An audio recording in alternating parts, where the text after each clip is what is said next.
Tlesta xogħol ta' restar fuq waħda mill-aħħar firilli li għadhom jeżistu f'Malta. Ix-xogħol fuq għadhom aktar minn sentejn. Din il-firilla bl-isem ta' Lajjin għandha aktar minn 100 sena. Issa se tibda tintuża skopijiet edukattivi u turistiċi. Ir-restaw tal-firilla sar fil-Kalkara Boatyard bl-użu ta' materjali tradizzjonali.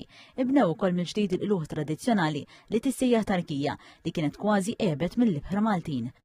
Fix-xitwa Lajjin se tkun eżebita max-xatt ta' Marsa Xlok. Se jibdew isiru wkoll workshops għal pubbliku biex titħares is-sena tal-bini tad-dajjes tradizzjonali, jispjegaw volontira mill-laqda Marsa Xlok Heritage.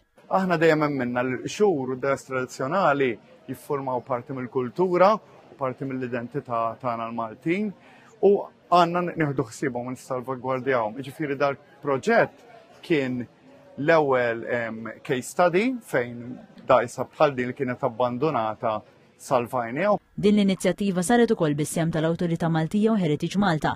Il-Kapu Eżekuttiv Noel Zammit qal li dan ir-restawr u riflessjoni tal-irwol tal-baħar fl-identità Maltija.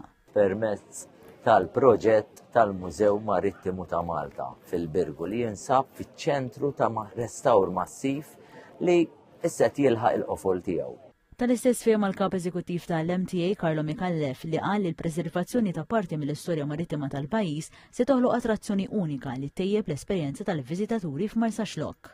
It-tip ta' esperjenzi li t-turist lest iħallas għalihom sabiex joħloq memori mal-maħbubin tiegħu meta jkun pajjiżna, joħodhom miegħu u jxeridhom fuq social media u jkun reklam minnu nnifsu għal pajjiżna.